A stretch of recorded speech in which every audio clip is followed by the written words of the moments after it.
Hello and welcome to the Cultured Bumpkin. This is chapter 26 of Treasure Island, and we're going to read about Israel Hands. It's been talking about him for a little bit, what a rascal he is, and you know he's going to do something in this chapter. So this is the chapter where hopefully he'll get his comeuppance. All right, so let's, here we go. Let me show you this little thing. Okay. Chapter 26 Israel Hands. The wind, serving us to a desire, now hauled into the west. We could run so much the easier from the northeast corner of the island to the mouth of the north inlet. Only as we had no power to anchor and dared not beach her till the tide had flowed a good deal farther, time hung on our hands. The coxswain told me how to lay the ship to. After a good many trials, I succeeded, and we both sat in silence over another meal. "Captain," said he at length, with that same uncomfortable smile, "here's my old shipmate O'Brien. Suppose you was to heave him overboard. I ain't particular as a rule, and I don't take no blame for settling his hash, but I don't reckon him ornamental now, do you?" "I'm not strong enough, and I don't like the job, and there he lies for me," said I. "This is an unlucky ship, this Hispaniola, Jim," he went on, blinking. "There's a power of men been killed in this Hispaniola. A sight of poor seamen dead and gone since you and me took ship to Bristol. I never seen such dirty luck, not I. There was this here O'Brien now. He's dead, ain't he? Well, now, I'm no scholar, and you're a lad as can read and figure, and to put it straight, do you take it as a dead man is dead for good, or do you take it as a dead man is dead for good, or do he come alive again?" "You can kill the body, Mr. Hands, but not the spirit. You must know that already," I replied. "O'Brien there's in another world, and may be watching us." "Ah," says he, "that's unfortunate. Appears as if killing parties was a waste of time. Howsoever, spirits don't reckon for much by what I've seen. I'll chance it with the spirits." "Well, I'll chance it with the spirits, Jim. And now you've spoke up free, and I'll take it kind if you step down into the cabin there and get me shiver me timbers, I can't hit the name on it. If you get me a bottle of wine, Jim, this brandy here is too strong for my head." There's a dadgum rooster right outside just crowing and making a ruckus.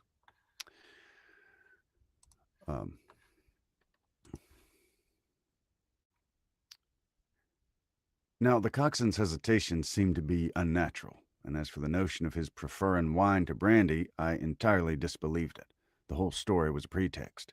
He wanted me to leave the deck, so much was plain, but with what purpose I could in no way imagine. His eyes never met mine. They kept wandering to and fro, up and down, now with a look to the sky, now with a flitting glance upon the dead O'Brien.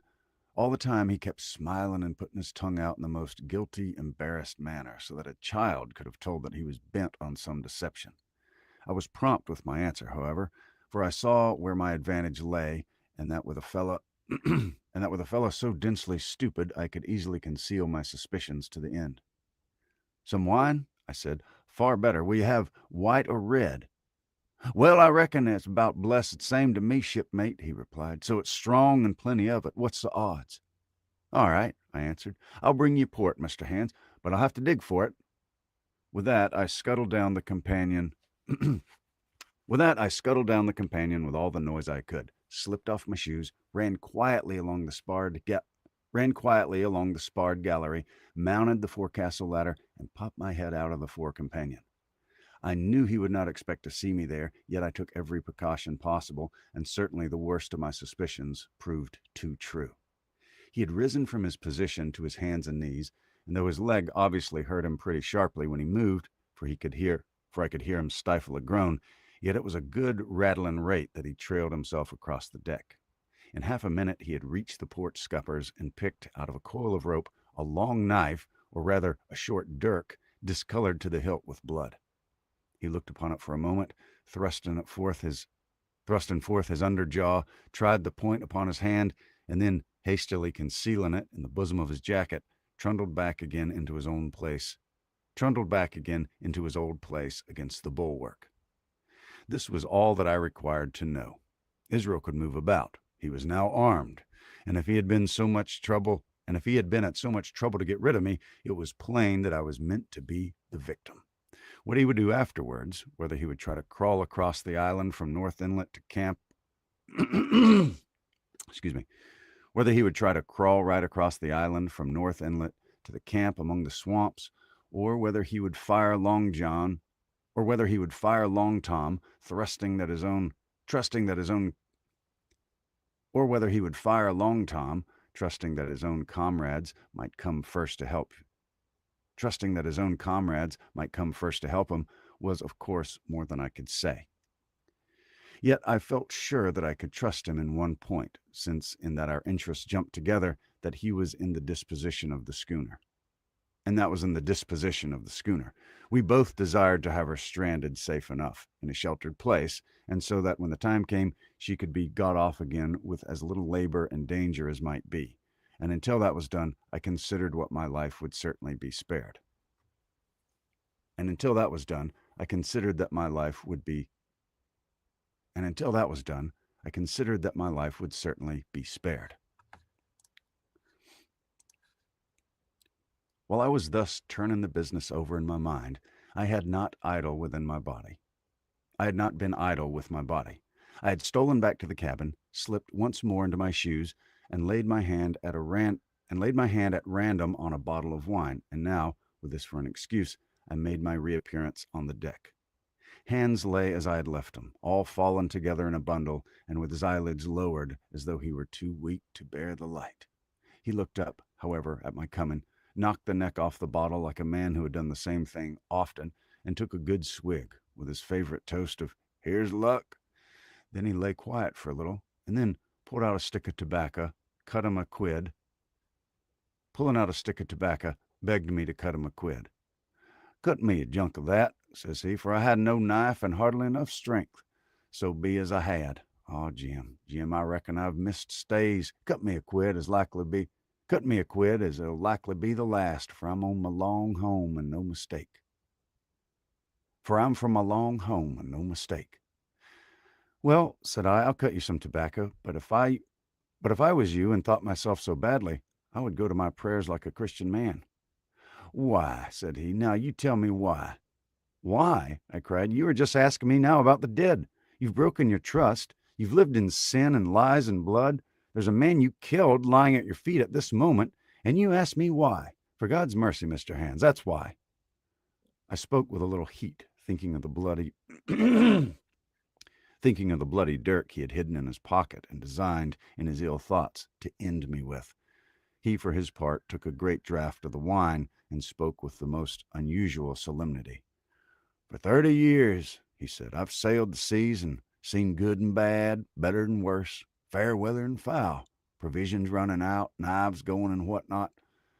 Well, now I tell you, I've never seen good come o' goodness yet. Him as strikes first is my fancy. Dead men don't bite, them's my views. Amen, so be it. And now you look here," he added, suddenly changing his tone. "We've had enough about this foolery. The tide's made good enough by now. You just take my orders, Captain Hawkins, and we'll sail slap in and be done with it." All told, we had scarce 2 miles to run, but the navigation was delicate. The entrance to this northern anchorage was not only narrow and shoal, but lay east and west, so that the schooner must be nicely handled to be got in. I think I was a good, prompt subaltern. I think I was a good, prompt subaltern, and I'm very sure that Hands was an excellent pilot, for we went about and dodged in, shaving the banks with a certainty and neatness that were a pleasure to behold. Scarcely had we passed the heads before the land closed round us. The shores of the North Inlet were as thickly wooded as those of the southern anchorage, but the space was longer and narrower and more like, what is in truth, the estuary of a river. Right before us, at the southern end, we saw the wreck of a ship in the last stages of dilapidation. It had been a great vessel of 3 masts, but had lain so long exposed to the injuries of the weather that it was hung about with great webs of dripping seaweed, and on the deck of it shore bushes had taken root and now flourished thick with flowers. It was a sad sight, but it showed us that the anchorage was calm. "Now then," said Holmes, "look here. There's a bit of there's a pet bit for a beach to ship in. Flat, fine, flat sand, never a cat's paw, trees all around it, and flowers a bloomin' like a garden on that old ship. And once beached, I inquired, how shall we get her off again? Why, so, he replied, you take a line ashore there on the other side of that low You take a line ashore there on the other side at low water, take a turn about one of them big pines, bring it back, take a turn round the capstan, and lie to for the tide. Come high tide, all hands take a pull on the line, and off she comes, sweet as nature. And now, boy, you stand by.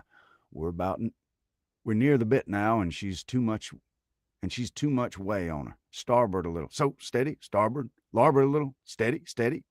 So he issued his commands, with which I breathlessly obeyed. All of a sudden, which I breathlessly obeyed, till all of a sudden he cried, "Now, my hearty luff!" And I put the helm hard, and the Hispaniola swung round rapidly and ran stern on for the low wooded shore. The excitement of these last maneuvers had somewhat interfered with the watch I had kept hitherto, sharply enough upon the coxswain. Even then, I was still so much interested, waiting for the ship to touch, that I had quite forgot the peril that hung over my head and stood craning over the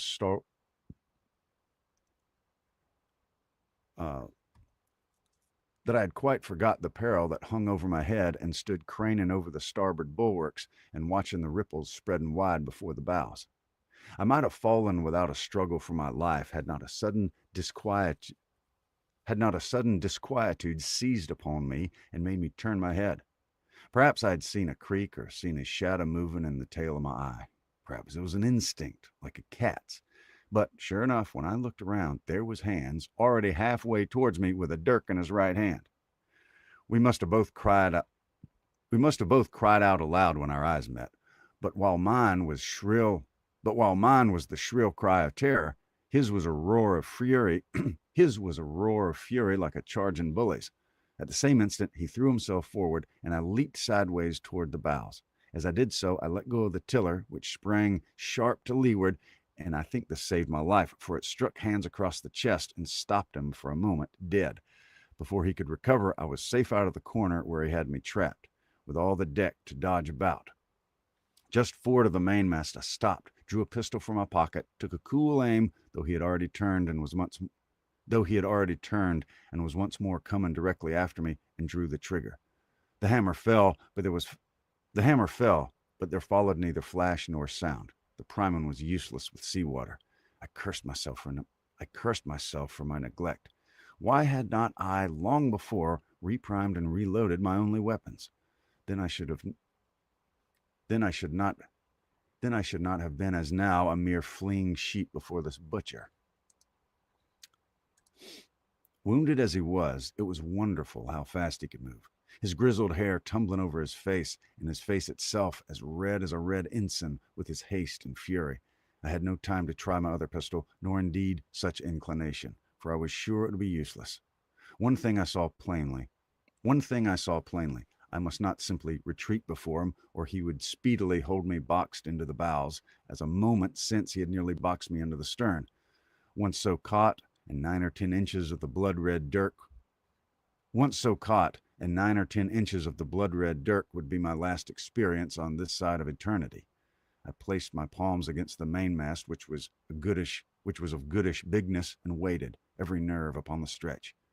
Seeing that I meant to dodge, he also paused, and a moment or two passed in feints on his part and corresponding movements upon mine. It was such a game as I had often played at home about the rocks of Black Hill Cove, but never before, you may be sure, with such a wildly beating heart as now. Still, as I lay, it was a boy's game, and I thought I could hold my own at it against an elderly seaman with a wounded thigh. Indeed, my courage had begun to rise so high that I allowed myself a few darting thoughts on what would be the end of the affair, and while I saw certainly that I could spin it out for long, I had no hope of any ultimate escape. Well, while things stood thus, suddenly the Hispaniola struck, staggered, ground for an instant in the sand, and then, swift as a blow, canted over to the port side till the deck stood at an angle of 45 degrees, and about a puncheon of water splashed into the scupper holes and lay in a pool between the deck and bulwark. We were both of us capsized in a second, and both of us rolled almost together into the scuppers, the dead red cap, with his arms still spread out, tumbling stiffly after us. So near were we, indeed, that my head came against the coxswain's foot with a crack that made my teeth rattle. Blow and all, I was the first afoot again, for hands had got involved with a dead body. The sudden canting of the ship had made the deck no place for running on. I had to find some new way of escape, and that upon the instant, for my foe was almost touching me. Quick as thought, I sprang into the mizzen shrouds, rattled up hand over hand, and did not draw a breath till I was seated on the cross trees. I had been saved by being prompt. The dirk had struck not half a foot below me as I pursued my upward flight, and there stood Israel Hands with his mouth open and his face upturned to mine, a perfect statue of surprise and disappointment. Now that I had a moment to myself, I lost no time in changing the priming of my pistol. And then, having one ready for service, and to make assurance doubly sure, I proceeded to draw the load of the other and recharge it afresh from the beginning. My new employment struck Hands all of a heap. He began to see the dice going against him, and after an obvious hesitation, he also hauled himself heavily into the shrouds, and with the dirk in his teeth, began slowly and painfully to mount. It cost him no end of time and groans to haul his wounded leg behind him, and I had quietly finished my arrangements before he was much more than a third of the way up. Then, with a pistol in either hand, I addressed him. "One more step, Mr. Hands," said I, "and I'll blow your brains out. Dead men don't bite, you know," I added with a chuckle. He stopped instantly. I could see by the working of his face he was trying to think, and the process was so slow and laborious that, in my newfound security, I laughed out loud. At last, with a swallow or two, he spoke, his face still wearing the same expression of extreme perplexity. In order to speak, he had taken the dagger from his mouth, but in all else he had remained unmoved. "Jim," says he, "I reckon we're fouled, you and me, and we'll have to sign articles. I'd have had you there but for that there lurch. But I don't have no luck, not I, and I reckon I'll have to strike, which comes hard, you see, for a master mariner to a ship's yunker like me, Jim." I was drinking in his words and smiling away, as conceited as a cock upon a wall, when all in a breath, back went his right hand over his shoulder. Something sang like an arrow through the air. I felt a blow and then a sharp pang, and there I was, pinned by the shoulder to the mast. In the horrid pain and surprise of the moment, I scarce can say it was by my own volition, and I am sure it was without a conscious aim. Both my pistols went off, and both escaped out of my hands. They did not fall alone. With a choked cry, the coxswain loosed his grasp upon the shrouds and plunged head first into the water. That was chapter 26. Israel Hands gets his comeuppance. Closing in on the end. I think there's only 30-something chapters. The next one will be chapter 27. It is starting to rain so loud that I don't want to ruin my recording. So I'm going to stop right there and try to do some more later. Thanks for listening. I'll see you soon.